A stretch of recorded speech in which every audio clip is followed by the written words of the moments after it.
नमस्कार। मैं डॉक्टर श्रीमती स्वाति सदानंद गोडबोले। आज पुण्य श्लोक तेजस्विता कर्मयोगिनी मराठा मालवा राज्य की रानी लोकमाता अहिल्या देवी होलकर जी की 300वीं जयंती। इस अवसर पर यह अत्यंत प्रासंगिक होगा कि उनके जीवन चरित्र के बारे में आप लोगों के बीच में मैं आपसे बात करूं और उनके जीवन के पहलुओं को खोलकर आपको बताऊं। अहिल्या भागो, घोड़ा बेकाबू हो गया है। अहिल्या भागो, सखिया चिल्लाई और भाग भी गई, परंतु अहिल्या उसने अपने पूरे शरीर से पिंडी को ढाक दिया। बेकाबू घोड़ा अहिल्या के बाजू से निकल गया। तभी श्रीमंत बाजीराव पेशवा और मल्हार राव होलकर दौड़ते हुए आए। उनकी सांस फूली हुई थी।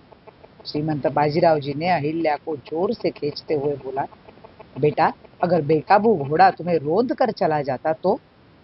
इस पर बिल्कुल भी न डरते हुए अहिल्या बोली, जिसे हम बनाते हैं, जिसका निर्माण करते हैं, उसका प्राणपण से रक्षण करना चाहिए, बल्कि प्राणों को त्याग कर भी उसकी रक्षा करनी चाहिए, ऐसा सभी बड़ों का कहना है। मैंने वही किया। इस शिवलिंग का निर्माण मैंने किया है, उसका रक्षण करना मेरा परम कर्तव्य है। मैंने वही किया। मुझसे कुछ भूल हुई क्या? अहिल्या की आंखों में चमक थी, उसके शब्दों में आत्मविश्वास था। श्रीमंत पेशवा अहिल्या की बात सुनकर दंग रह गए। मल्हार राव भी अहिल्या को खुशी से देखते रह गए। कुछ क्षणों के पश्चात श्रीमंत बाजीराव पेशवा ने मल्हार राव जी से कहा, मल्हार बा, इस बेटी को अपनी पुत्रवधू बनाइए, इसे राज्य के लायक बनाइए। यही आपके राज्य का लौकिक गौरव और ऐश्वर्य बढ़ाएगी, राज्य का प्राणपण से रक्षण करेगी। इसकी आंखें देखिए, कितनी तेजस्वी है। इसकी शब्दों में आत्मविश्वास है। आपके पुत्र खंडेराव को राज्य के लायक यही कर सकेगी। इसे अपनी बहू बनाकर राजकारभार के अनेक पहलुओं का प्रशिक्षण दीजिए। बीड जिला जामखेड़ तालुका में चौंडी यह एक छोटा सा गांव। 31 मई 1725 के दिन माणकोजी एवं सुशीलाबाई शिंदे की यह कन्या उसने इनके घर में जन्म लिया। उससे दो छोटे उसके भाई। धनगर समाज में जन्मी अहिल्या को उसके माता पिता ने पढ़ने के लिए गुरु नियुक्त किए थे। वास्तविक उस समय स्त्री शिक्षा का इतना प्रचार प्रसार नहीं था, परंतु अहिल्या बाल्यावस्था से ही बुद्धिमान थी। अहिल्या प्रखर शिवभक्त भी थी। आज भी वह चौंडी गांव के नजदीक सीना नदी के घाट पर स्थित महादेव जी के मंदिर में अपनी मां के साथ दर्शन करने आई थी। दर्शन के पश्चात तट पर बालू में अपने नन्हे नन्हे हाथों से शिवलिंग बना रही थी। श्रीमंत पेशवा एवं मल्हार राव युद्ध से लौटते समय पूरी सेना के साथ चौंडी में विश्राम के लिए रुके थे।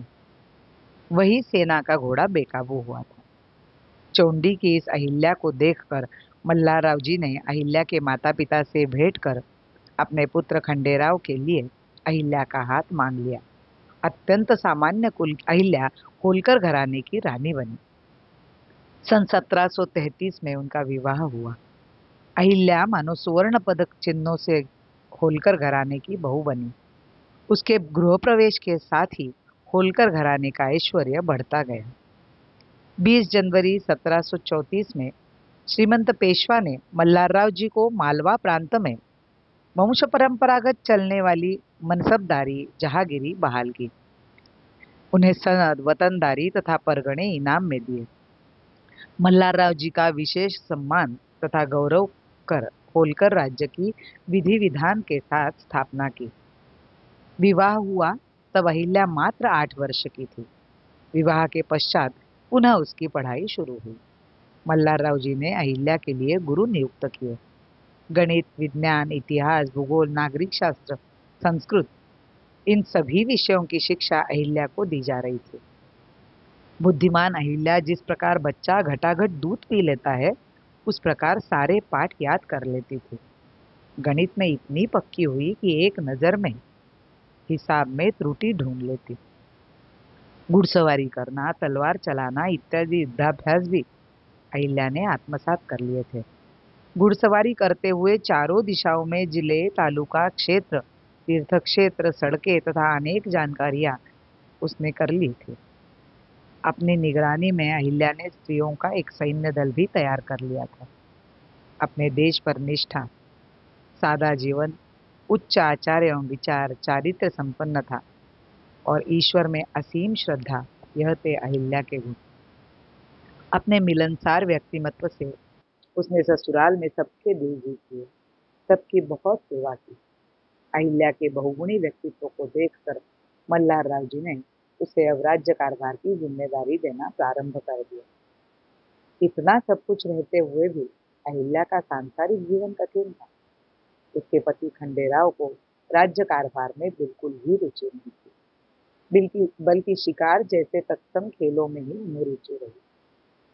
युद्ध में पराक्रम दिखाने की बजाय उन्हें यही क्रियाकलापों में आनंद आता था।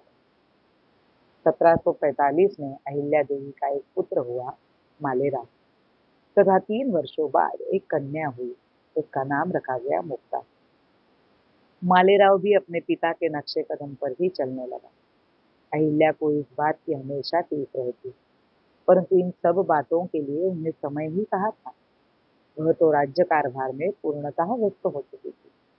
रोज दफ्तर जाना, हिसाब देखना, वसूली जमा देखना, वसूली के लिए लोगों को भेजना, न्याय करना, सरदारों के साथ पत्राचार करना, फौज तैयार करना, व्यक्तिगत उत्पन्न और सरकारी उत्पन्न व्यवस्थित रूप से पृथक करना, खाते में रूप राशि का विभाजन करना, गोला बारूद, ढाल, तलवार, तीर इत्यादि सारी सैन्य सामग्री सज्ज रखना, ससुर जी के आदेशानुसार सभी को सही समय एवं स्थानों पर रवाना करना। मात्र 20-22 वर्ष की अहिल्या इतना सारा काम सहजता के साथ करती थी। मल्हार राव कहते थे, हम युद्ध में पराक्रम दिखा पाते अपनी बहू के बलबूते पर।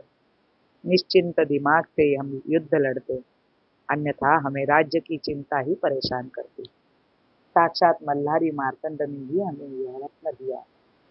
अहिल्या कुशल प्रशासक होने लगी थी। उसकी बुद्धिमानी को देखकर मल्हार राव जी ने उसे राजनीति, व्यावहारिक ज्ञान, देश की स्थिति, राज्य की स्थिति, सावधानता, गुप्तहेरों का महत्व, पैसों की व्यवस्था, इन सब का ज्ञान दिया। 1754 में कुंभेरी के युद्ध में उनके पति खंडेराव वीरगति को प्राप्त हुए। अहिल्या देवी की चीख आकाश भेद कर निकली। रूढ़िनुसार अहिल्या सती जाने के लिए सज्ज हुई, परंतु मल्हार राव और गौतमाबाई ने उन्हें रोका। जिस राज्य को बनाया उसे बीच में छोड़कर न जाने की दुहाई दी। अहिल्या ने सास ससुर की विनती मान्य की, परंतु उसी क्षण प्रण लिया कि आज से सारे अलंकार, श्रृंगार, रंग, उपभोग, राजसी जीवन मैं अपनी पति की चिता में स्वाहा करती हूँ। आज से मात्र श्वेत वस्त्र ही धारण करूँ। आज से मेरे जीवन का हर क्षण प्रजा के लिए। 1767 में मल्हार राव जी की मृत्यु हुई और अब पूर्ण रूप से किसी पुरुष के आधार के बिना अहिल्या देवी का राज्य कारभार शुरू हुआ। मूलतः धार्मिक अहिल्या राज्य कारभार के साथ दान धर्म भी करने लगी। जगह जगह मुगलों ने खंडित किए हिंदुओं के मंदिर, श्रद्धा स्थान, पूजा स्थान पुनः निर्माण करने का उन्होंने मानो बीड़ा उठाया। श्रीमद आद्य शंकराचार्य जी ने भारत भ्रमण कर 4 मठों की स्थापना की थी। उनका अहिल्या देवी जी ने जीर्णोद्धार किया, खंडित मंदिरों का जीर्णोद्धार किया।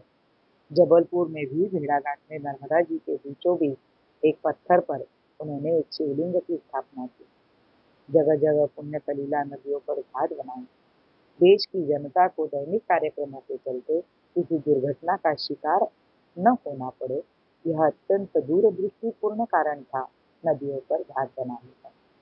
अपने राज्य के साथ साथ संपूर्ण भारत में उन्होंने कुएं, बावड़ी, तालाब बनाए। उनके द्वारा किए गए अनेक धार्मिक कार्यों के कारण उन्हें जनता ने पुण्य श्लोक यह पदवी दी। मुगलों के अत्याचार से पीड़ित जनता के लिए जगह जगह धर्मशालाओं का निर्माण किया। मंदिरों में पुजारियों की नियुक्ति की। विद्यालयों का निर्माण किया। अपने धर्म एवं शास्त्र के पठन पाठन तथा मनन चिंतन हेतु विद्वानों की नियुक्ति की। अपने सनातन संस्कृति के प्रचार प्रसार हेतु आज से हिमाचल कार्य किया। अपने राज्य के बाहर भी उन्होंने यह सब कार्य किए। 1777 में मुगलों द्वारा ध्वस्त काशी विश्वनाथ मंदिर का उन्होंने जीर्णोद्धार किया। वे प्रखर शिव भक्त तथा नर्मदा भक्त थे। उन्होंने स्वयं को कभी रानी नहीं माना।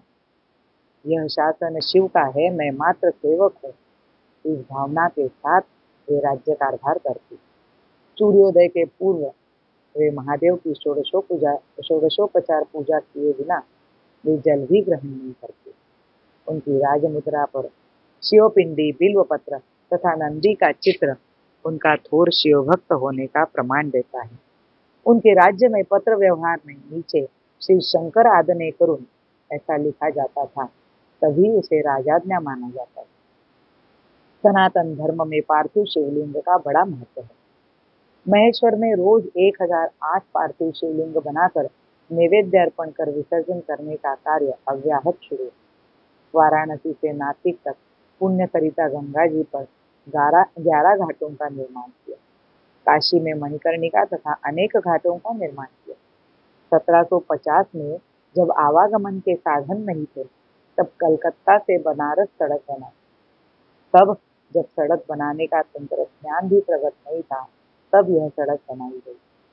बनारस में अन्नपूर्णा मंदिर तथा गया जी में विष्णु मंदिर का निर्माण किया।